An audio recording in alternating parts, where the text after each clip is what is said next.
Pod bodom A14 je prevod nehnuteľnosti, takisto na základe, sú to výsledky na základe OVS-ky. Konkrétne ide o rozostávanú stavbu plus pozemky príslušné katastrálnemu území Podlavice. Boli dvaja uchádzači. Prvý uchádzač navrhol cenu, navrhol 101 tisíc eur a druhý poradí bol Naď, čiže vyhodnotila komisia uchádzača inžiniera Jána Pivarčeka a schvaľuje sa prevod na základe vyhodnotenia podmienok, schvaľuje sa nadpolovičnou väčšinou prítomných poslancov. Ďakujem. Otváram rozpravu k tomuto bodu. Pani poslankyňa Čižmárová.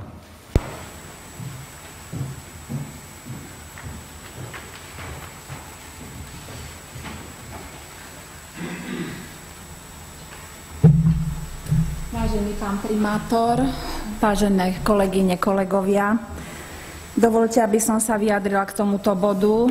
Na poslednom mestskom zastupiteľstve som reagovala k vyhláseniu verejnej obchodnej súťaže,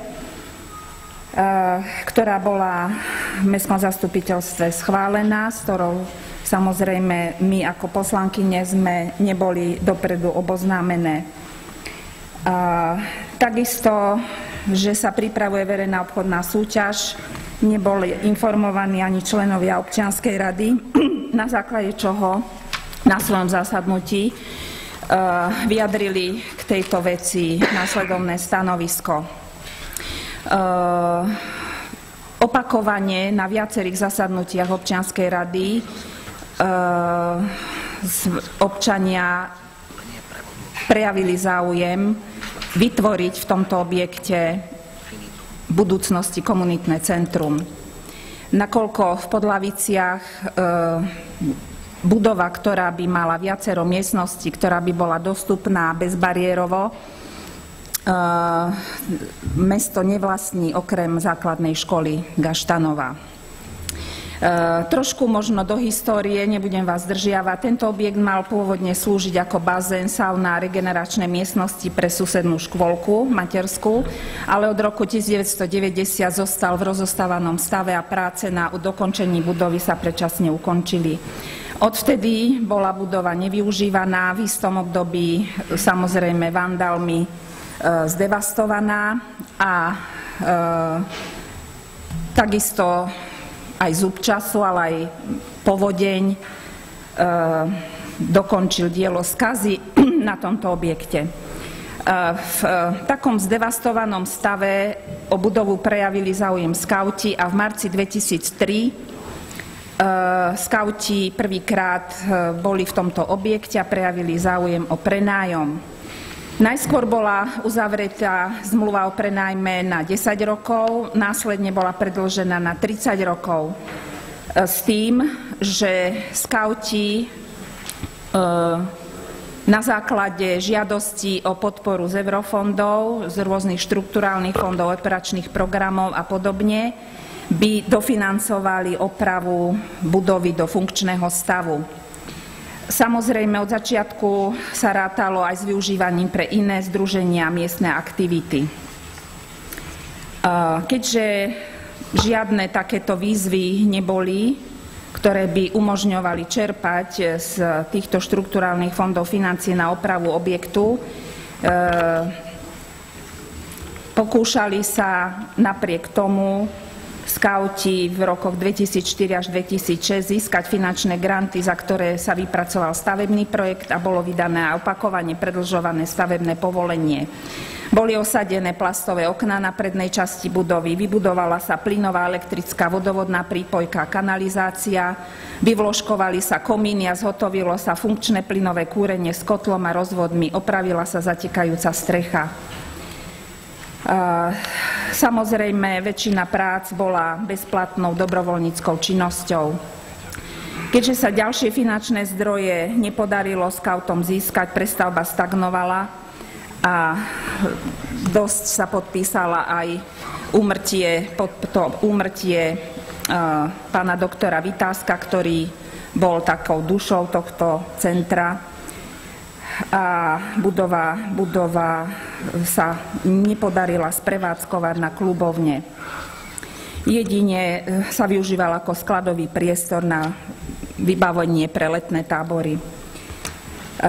V lani mesto Banská Bystrica zmluvu o nájme jednostranne vypovedalo, čo skauti akceptovali a budovu odovzdali mestu.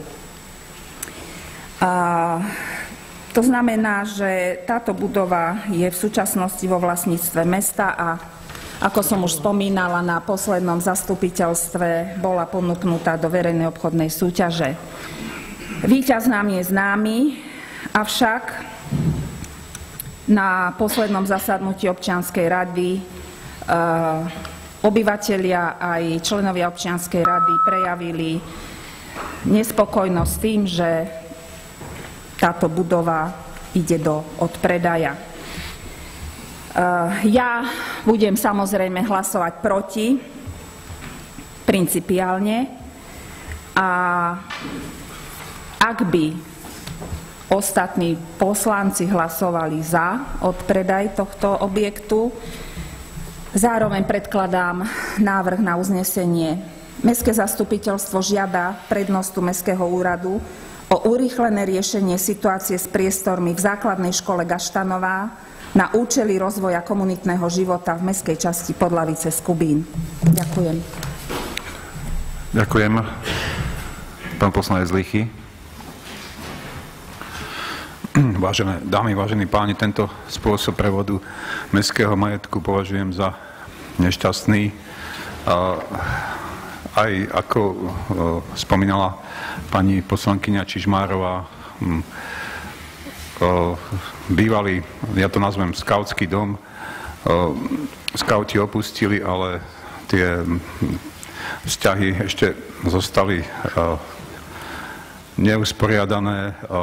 Kvitujem, že teda sme sa stretli so skautskými vodcami, s pánom primátorom a mesto chce podať skautom pomocnú ruku pri hľadaní iných priestorov.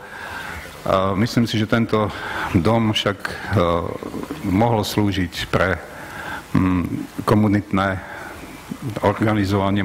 Mohli tam nájsť svoje miesto aj skauti, aj občianska rada, občianske združenia podlavické. Neviem, že či je to také nutné, akutné, že ten prevod bez tejto diskusie vlastne pokračuje ďalej. Takže myslím si, že by sme mali počúvať tých ľudí v mestských častiach, reagovať na ich potreby a vždy upozorňujem na to, majetku sa zbavíme rýchlo, ale potom už nám v tých bývalých pričlenených obciach nezostáva veľa možností na stretávanie sa ľudí, na takéto komunitné organizovanie a spolkovanie. Všetko. Ďakujem. S faktickou pán poslanec Šabo. Ďakujem pekne, pán primátor, opäť za slovo. Chcem v prvom rade reagovať na kolegu Milana Lichého. Milan, plne ťa chápem. Aj rôzne aktivity skautov, občanov, aj občiansku radu v Podlaviciach, lebo väčšinu z nich osobne poznám a je mi jasné a chápem aj vystúpenie kolegyni Katky Čižmárovej. Ale uvedome si veľkosť časti Podlavice, respektíve sídliska. Je to schátralá budova, za ktorú môže mesto dostať, ak si dobre spomínam, 101 000 eur. Neviem, kedy nájdeme v rozpočte peniaze. Nikdy tam nebude žiadny bazén, lebo náročné na hygienu a údržbu akýchkoľvek malých bazénov. Máme tu veľkú plaváreň, viem, aké náklady tam tečú. Považujem to za veľmi nešťastné, ak sa táto budova dnes neodpredá, pri všetkej úcte ku všetkým. A vzhľadom na to, že tam máme v Podlaviciach kultúrny dom a školu, čo hovorím, že uznesenie doplňujúce pani kolegyni Čižmárovej podporím tým pádom a je to len vec nastavenia a zorganizovania, lebo tieto dva objekty som presvedčený, ak sa to dobre zorganizuje, tak všetky občianske aktivity časti Podlavíc môžu byť uspokojované od skautov, mamičky, komunitné centrum, v objektoch sa kúri, teraz mám na mysli hlavne tú školu, vravím, môže byť otvorená od rána od 6. do večera do 6. To je všetko, čo si o tom myslím a čo som chcel k tomu povedať. Ďakujem. Ďakujem. S faktickou pani poslankyňa Čižmárová. Ja by som reagovala na uvedené príspevky s tým, že kultúrny dom môžu obyvatelia využívať hlavne len v tej časti tej sály, pretože ostatné objekty sú v prenajmoch, dokonca časť celého prízemia kultúrneho domu je odpredaná. Kultúrny dom ako celok nepatrí mestu. Časť je odpredaná tá, ktorá je bezbariérová. Pokiaľ to má byť komunitné centrum, musí byť zabezpečená bezbariérovosť. To je prvá vec. Pokiaľ ide o základnú školu, tam je nutné naozaj rokovať s riaditeľom školy, so zriaďovateľom, teda so školským úradom mesta, pretože v súčasnosti tie podmienky na stretávanie obyvateľov zo strany školy nie sú vytvorené.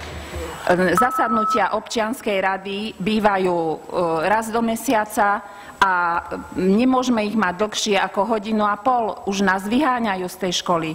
Čiže jednoducho toto sa musí doriešiť, pokiaľ teda sa schváli táto verejná obchodná súťaž. Ďakujem. Ďakujem. Pán poslanec Kašper. Ďakujem. V prvom rade chcem povedať, že o tomto sme prvýkrát diskutovali pred 2 mesiacmi na zastupiteľstve, kedy sa schvaľovali podmienky OVS-ky. Takže si myslím, že ten čas bol, myslím si, dosť extrémne dlhý, kedy sme to v auguste mali na finančnej komisii, kedy sa o tom prvýkrát hovorilo. To je prvá vec. Druhá vec, ja som v tej budove bol. Neviem, ktorí z vás tam boli, ja som v nej bol. Nehovoríme tu o desiatkách tisícach, ktoré tam treba investovať, ale o stovkách tisícach si dovolím povedať. Tá budova je absolútne, nechcem povedať, že nevyhovujúca, ale úplne dimenzovaná na niečo úplne iné, ako sa tam plánuje. Poďalšie, základná škola v Podlaviciach a samozrejme kultúrny dom, ktorý tam je, ja si myslím, ako aj Katka teraz dala ten návrh, ten samozrejme aj ja podporím. Povedzme si to na rovinu, je oveľa efektívnejšie a oveľa reálnejšie, aby to komunitné centrum bolo buď v kultúrnom dome, alebo sa vyčlenil priestor v základnej škole, tak ako to plánujeme aj v Radvani na stretnutia občianskych rád a komunitných centier. Povedzme si, čo je teda hlavným cieľom. Hlavným cieľom by malo byť, ako aj Katka povedala, aby komunitné centrum fungovalo a aby občianske rady sa mali kde stretávať. Oveľa efektívnejšie a oveľa reálnejšie je to, aby sa táto budova predala a aby sa to zriadilo z jednej z týchto 2 miestnych častí, respektíve budov. Ďakujem. Ďakujem, pán poslanec Karas. Ďakujem pekne, pán primátor. Myslím si, že kolega Kašper predo mňou povedal všetko. Ja len dodám takisto, že na zrekonštruovanie celej budovy by sme potrebovali strašné veľké množstvo finančných prostriedkov, čo si myslím, že do konca tohto volebného obdobia nemáme šancu ani zrekonštruovať tú budovu, ani nájsť na to finančné prostriedky, čiže podporím návrh predaja tejto budovy. Ďakujem, pán poslanec Smeda. My, ktorí sme nie členmi finančnej komisie, vypočuli sme si teraz vaše názory. Jedni sú za, druhí sú proti, vždy to tak býva. Ja ako predseda komisie mestských častí sa musím zastať Podlavičanov. Ja si myslím, že ten majetok, keď aj chátra, není problém, keď si ho ešte aj ponecháme, pretože vidím, čo sa porobilo po tých pričlenených dedinách k mestu Banská Bystrica. Máme problémy od Ulanky, máme problémy v Senici a tak ďalej a tak ďalej. Pozrite sa, Kremničku, predaný kultúrny dom a dnes Radvaň. Dneska, vidíte, všade je problém. A tí, čo prídu po nás, možno túto vec vyriešia prospech mesta, ak sme nie finančne tak nútení, že musíme všetko predať, že nemáme z čoho žiť v tomto meste. Ja by som nešiel v tejto chvíli do týchto vecí. Viem, že v Podlaviciach máme agilnú občiansku radu, tí ľudia pracujú, treba si to ctiť, pomáhajú nám, pomáhajú tomuto mestu, nám všetkým. A vravím, ak nám to nehorí, ak nám financie nehoria, ako nám momentálne nehoria, ja by som ešte s predajom počkal a nechať to, ako sa to behom pár rokov vyvinie. Možno raz budeme ľutovať, ako dakedy, keď, opakujem, sa predali kultúrne domy po týchto dedinách a ostali jedine skutočne v Podlaviciach a v Šalkovej. A ostatní dodneska trpíme a trápime sa s tým. Ja chodím medzi tých ľudí, bol som naposledy aj v Ulanke, by ste to počúvali, by ste videli, v akých podmienkach sa stretajú a pracujú. Takže ja osobne aj za komisiu môžem povedať mestských častí, že určite by sme, keď sme o tomto boli vedeli, sa postavili k tomu negatívne. Som za to, aby sa občianskej rade a občanom podľa víc to zatiaľ ponechalo. S faktickou pán poslanec Šabo. Ďakujem pekne. Jednu vetu. Povedal som, kolegyňu Katarínu Čižmárovú plne chápem, ale ostatné kolegyne, kolegovia, myslím si všetci, čo sme tu, schválili predčasom vyhlásenie teda obchodnej verejnej súťaže. Tieto pripomienky, keby sme boli vtedy hovorili, tak mesto do toho možno aj nejde. Milan, aj ty si hlasoval za vyhlásenie obchodnej verejnej súťaže na odpredaj tohto objektu. Ďakujem pekne. S faktickou pán poslanec Kantár. Ja len chcem, aby sme si uvedomili, že v Podlaviciach sú 3 objekty, kde sa tí ľudia môžu stretávať. A možno tie ďalšie 2 majú ešte lepšie podmienky na to, aby tá konformita tých ľudí pri tom stretávaní bola na vyššej úrovni. A ako aj Igor vravel, bude si to žiadať ešte veľmi vysokú investíciu, naozaj rádovo vo vysokých číslach. Takže treba zvážiť, či naozaj toto je tá správna cesta, alebo pôjdeme podľa toho, ako to bolo predložené. Ďakujem. S faktickou pán poslanec Dôľudský. Ďakujem pekne. Mne nedá k tomuto len jednu analógiu pripomenúť, totiž mám pocit, že sa vždy dívame na odpredaj, ako keby to ten človek, ktorý to kúpi, zobral stadeto a odniesol to do neznáma. A vynára sa mi takto kolkáreň, ktorú sme práve veľmi, by som povedal, rozumným odhlasovaním za 1 euro dostali ako univerzita a dnes to slúži občanom ako druhý kultúrny dom a dajú sa tam robiť rozmanité podujatia. Nepovažoval by som teda nehnuteľnosť predanú za každých okolností za stratu. Ďakujem pekne. Pán poslanec Topolský. Ďakujem, pán primátor. Priznám sa, že mám teraz schizofréniu, lebo polovica môjho mozgu, nechcem povedať srdca, je ekonomická a druhá je hlas ľudu, hlas Boží. Čiže ak chceme vyhovieť, asi nedá sa vyhovieť aj ekonomicky a vyhovieť aj ľuďom. Alebo dá sa nájsť nejaký kompromis, ale to bude asi konvergencia veľmi slabá. Jednu vec, čo hovorila Katka Čižmárová, my sme sa roky schádzali na základnej škole Moskovská ako občianska rada. Vôbec mi nevadilo, že som sedel v triede, dokonca ma to hladilo, že sme sedeli v triede a že sme boli opäť v škole. A riešili sme takisto, nezáležalo kde, aj na chodbe by sme mohli, aj v škole.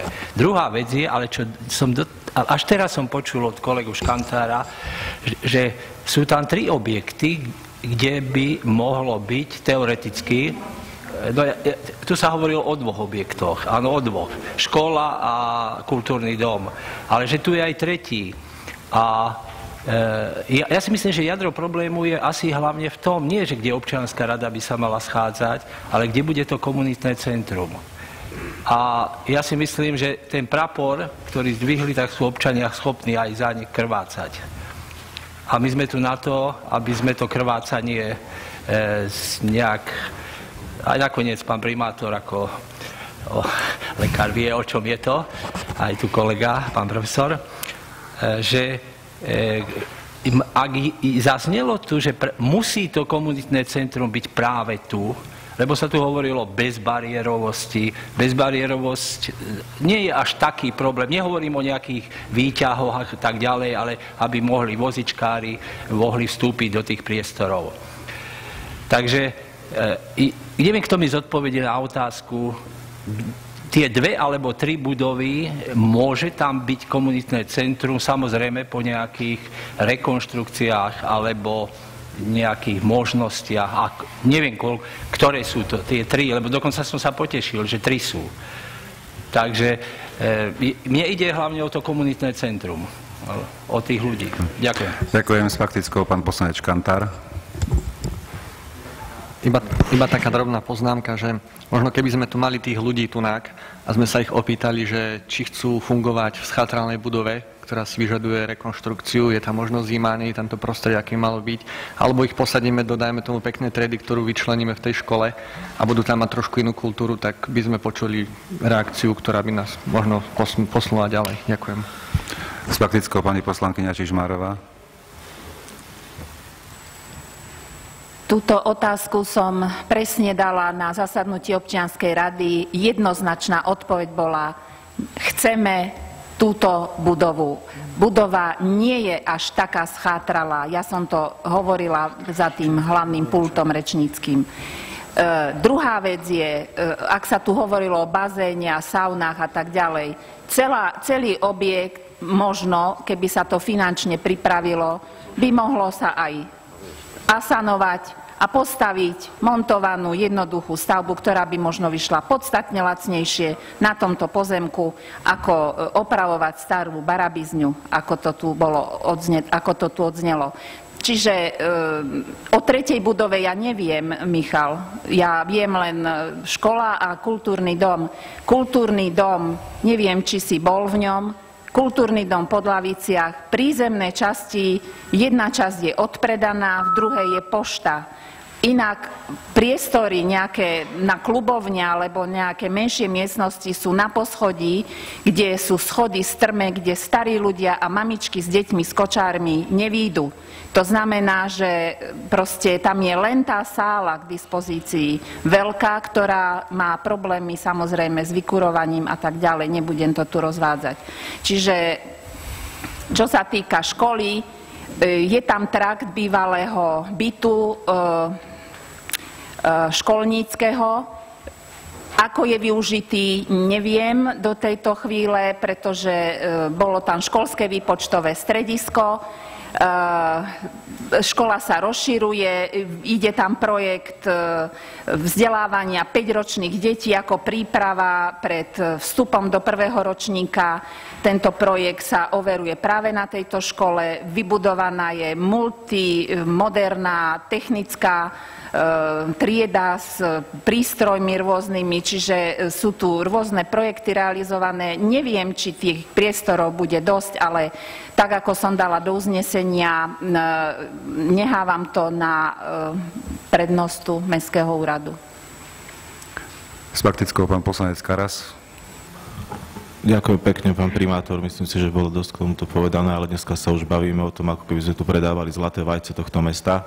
Pritom sa to dá veľmi komfortne a viackrát to tu padlo v Podlaviciach vybaviť, že stačí len vedenie mesta, keď sa dohodne s riaditeľom školy na ZŠ Golianova a dohodne si tam podmienky pre vytvorenie komunitného centra. Myslím si, že riaditeľ to víta.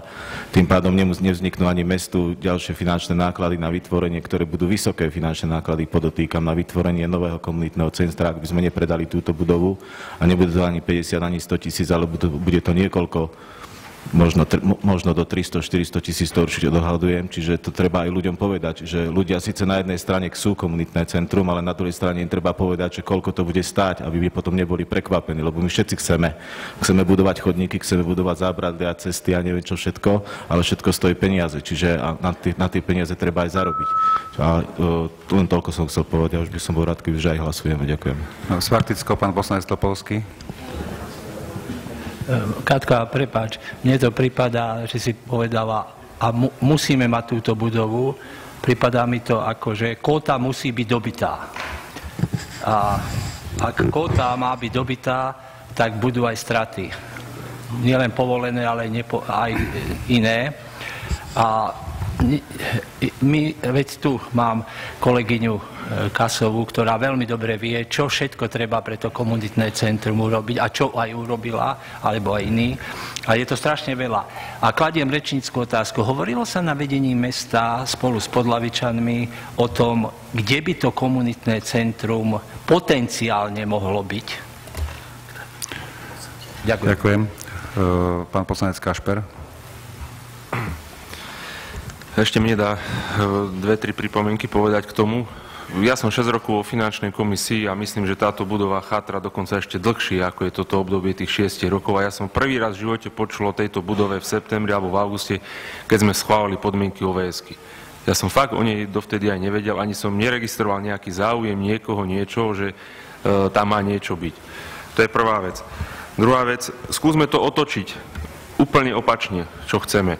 Ja si myslím, že tým ľuďom vieme oveľa viac dať tým, že to predáme a že im pomôžeme vytvoriť tie centrá v inom priestore. Ako tak, že ich budeme zbytočne burcovať, že mesto chce predať ich majetok v úvodzovkách a peniaze niekde inde minúť. Veď to otočme. Vieme všetci reálne, že to nie je len tá oprava tej budovy, ale to sú tam ďalšie sprievodné náklady. Hovoríme o údržbe, hovoríme o réžii ročnej, hovoríme o iných veciach, kto to bude prenajmať, kto sa bude o to starať. A ako nehnevajte sa mne, čo by za to dala, povedzme, Radvaň alebo Podhaj alebo iná mestská časť, keby naozaj mala možno aspoň takéto možnosti, ako majú Podlavice. Takže ja som ten posledný, čo by chcel nejakým spôsobom zle občianskym radám a komunitným centrám, som ich veľký podporovateľ, ale povedzme si naozaj reálne hodnoty a reálne naozaj to, čo sa dá spraviť a čo je pre nich najlepšie. A ja si myslím, že pre nich by bolo najhoršie, keby to zostalo tak, ako je to teraz. Ďakujem. Pani poslankyňa Kasová. Ďakujem pekne za slovo. Mňa trošku pri tomto prípade, takýto dobrý príklad na to, ako by to asi ten následný postup, keby bol trošku ináč zvolený postup pri tomto bode trošku ináč išiel, že keby najprv teda bol stanovený ten zámer prediskutovať to s ľuďmi a až potom následne by to šlo sem do zastupiteľstva. Mohli by sme sa tu už teraz baviť úplne o konkrétnych veciach. Ja ten komunitný rozvoj mám naozaj zažitý, akože dá sa povedať z terénu a ten potenciál alebo ten základ, aby komunitné centrum fungovalo, musí byť naozaj silný. Je dôležité, v akých podmienkach komunitné centrum bude. Pre mňa, aby som vedela, ako mám teraz hlasovať, je dôležité stanovisko mesta, či teda komunitné centrum alebo priestor na stretávanie sa komunít nielen na 1,5 hodiny, kedy zasadá občianska rada, ale teda každodenná možnosť stretávania sa, či je možné teda v iných priestoroch, ako je ten, ktorý je predmetom obchodnej verejnej súťaže. Prosím stanovisko vedenia mesta. Ďakujem. Zrekapitulujem na záver s faktickou pán poslanec Smedo. Ja som chcel len to povedať, že občania týchto pričlenených obcí dakedajších majú strašný vzťah k niektorým týmto inštitúciám alebo týmto budovám, ktoré oni vlastnili niekedy. Z toho dôvodu ja som sa opýtal, nikto nevraví, že treba to komunitné centrum hneď robiť. Či je nutný ten odpredaj? Naozaj skutočne to bolo treba prekonzultovať tam s občianskou radou, s občanmi, povedať, kde sa to vybuduje, alebo čo sa urobí s tým, ale nechoďme z hurta, lebo narobíme si s tým len zle. Ak nie sme odkázaní na tie peniaze, a ja si myslím, že v tejto ekonomickej situácii nie sme odkázaní, tak to odložme, predebatujme to, rozdebatujme, proste, aby sa tým Podlavičanom vyšlo v ústrety, ale nepredávajme to, narobíme si len zle. Keď bude aj väčšina za, ja nevravím, že to nie je dobrý názor alebo správny názor, ale viem, čo sa udeje v Podlaviciach. Sú to aktívni ľudia, ja to sám pociťujem a budete vidieť, že si z toho narobíme len zle. Zbytočne zle. Ďakujem. Dovolil by som si ja zareagovať. Možno v niekoľkých rovinách. Čo sa týka komunitných centier, opakovane komunikujeme s neziskovými organizáciami ako poradným orgánom primátora, kde si myslím, že práve oni zohrávajú veľkú rolu v tom, aby sa tieto komunitné centra nejakým spôsobom kreovali a aby sa vytvárali proste podmienky pre ich fungovanie. Táto iniciatíva samozrejme nemala by vychádzať od nás, že my povieme, kde bude komunitné centrum. My môžeme dať a navrhnúť proste možnosti, kde by sme si to predstavovali my. Myslím si, že komunitné centra majú vznikať z dola. Druhá vec je, pokiaľ tento objekt tam chátra niekoľko rokov, a ako aj Milan teda povedal, že ešte môže niekoľko rokov chátrať, tak neviem teda, či budeme niečo ešte v budúcnosti opravovať, alebo to budeme potom už len búrať a stavať nové komunitné centrum. Sú tu možnosti, o ktorých hovorila aj Katka, ja úplne chápem, ako poslankyňa za volebný obvod komunikuje s obyvateľmi. Otázka je teda, či sme dostatočne s obyvateľmi prebrali všetky možnosti, ktoré sa v tejto lokalite dajú využiť v ich prospech. A či sme sa bavili aj o tom, že teda kedy mesto nájde prostriedky na to, kedy, ešte raz opakujem, aby sme tento skautský dom dokázali zmysluplne zrekonštruovať. Ako ponúkajú sa možnosti, ktoré tu tiež zazneli, či je to už rekonštrukcia kultúrneho domu, kde už tento rok sú vyčlenené prostriedky na opravu strechy o výške 30 000, plus teda ďalšie náklady, ktoré sú potrebné preto, aby jeho prevádzka mohla istým spôsobom fungovať, aby tam tí ľudia mali zabezpečený nejaký komfort. Takže keď teraz tomu pridátame nejakú ďalšiu rekonštrukciu skautského domu, ktorú si naplánujem na neviem kedy a z neviem akých zdrojov, tak táto otázka sa len proste posúva to riešenie ďalej do budúcnosti. Nevieme, či to ešte budeme riešiť my, alebo to bude riešiť, proste budú riešiť tí, čo prídu po nás. Čiže mne v tejto chvíli z toho jasne vyplýva, že áno, chceme rešpektovať vôľu obyvateľov, ale vysvetliť im proste, aké sú tie reálne možnosti mesta. A pokiaľ vieme vytvoriť komfort v rámci či už kultúrneho domu, ktorý si myslím, že je veľkým proste objektom, a pokiaľ sú tam prenájmy, ktoré je možné riešiť, ja neviem, výpoveďou, samozrejme aj toto je istým spôsobom riešenie. To, čo dávaš, Katka, do uznesenia, ja si myslím, že s vedením školy budeme hľadať priestor na to, aby tieto iniciatívy mohli fungovať v dôstojných priestoroch. Otázka je aj, či vieme dostatočne a či vieme teraz, alebo teda či ty vieš odpovedať, aká je reálna časová potreba týchto združení alebo neziskových organizácií, koľko kapacity priestorovej potrebujú, koľko časovej, a toto sú podľa mňa tie veci, s ktorými je potrebné začať. Takže z mojej strany toľko, pán poslanec Kašper s faktickou. Ja som veľmi rád, že sa tomuto venujeme tak dlho, lebo je to naozaj dôležitá vec aj z pohľadu ostatných podobných inštitúcií a ostatných budov. Ale viete čo? My sme sa o tomto mali baviť pred 2 mesiacmi. Nie teraz. Toto vôbec nie je predmetom dnešného bodu. My schvaľujeme výsledky obchodnej verejnej súťaže. Toto malo byť prebraté v septembri. A prichádzame samozrejme k absolútnemu precedensu, kedy sme pustili súťaž a túto debatu sme neprebrali predtým. Takže to je asi odpoveď na všetko. Ďakujem. S faktickou mimo rokovacieho pani poslankyňa Čižmárová. Ja len chcem reagovať aj, pán primátor, na tvoje slova.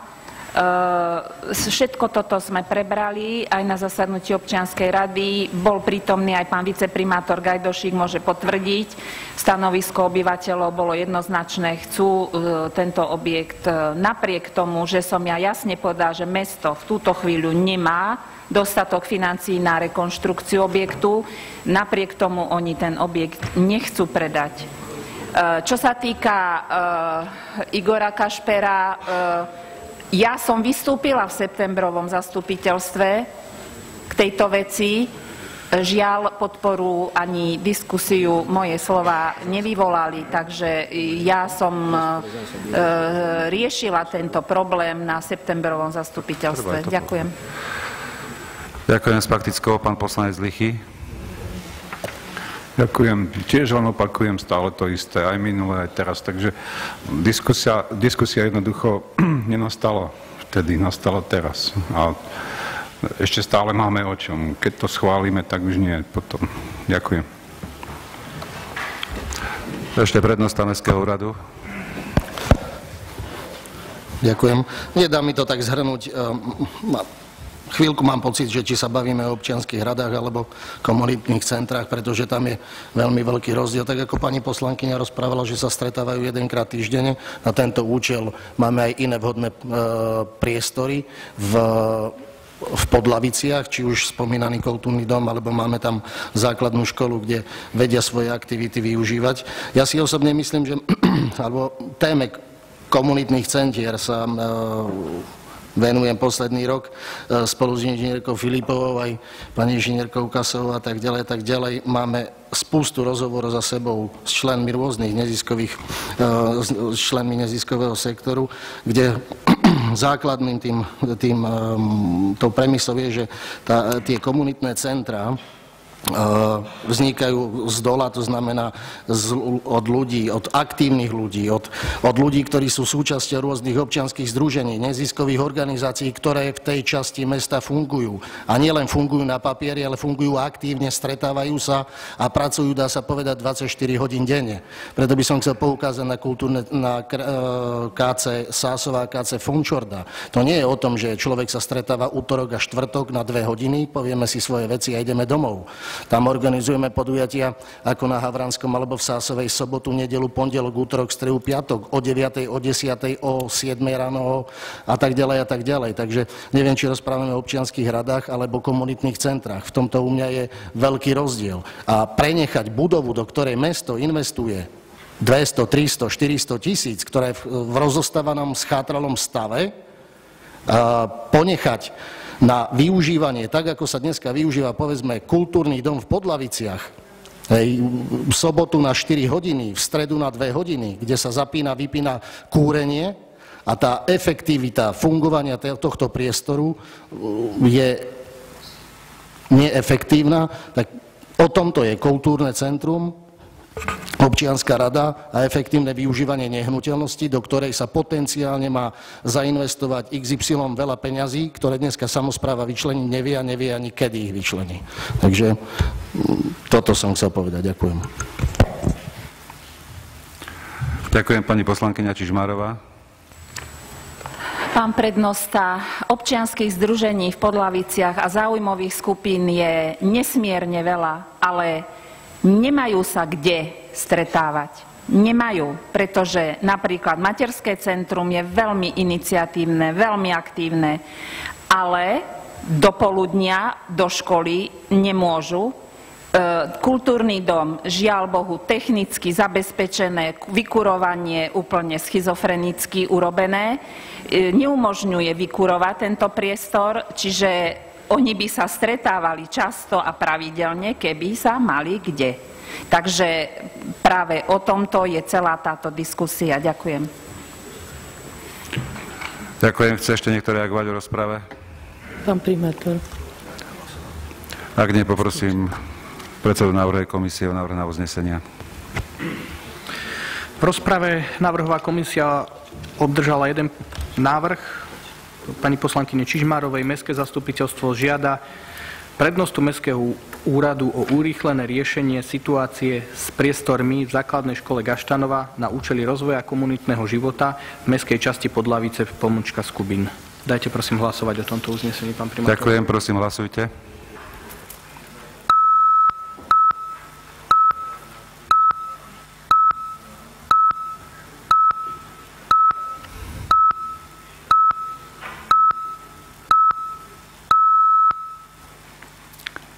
Návrh na uznesenie bol schválený 25 hlasmi, zdržala sa 1. Poprosím ďalší návrh, teda pôvodný. Pán primátor, dajte prosím hlasovať o návrhu na uznesenie prevod nehnuteľnosti na základe výsledkov verejnej obchodnej súťaže, tak ako sme mali uznesenie predložené v materiáloch. Ďakujem, prosím hlasujte.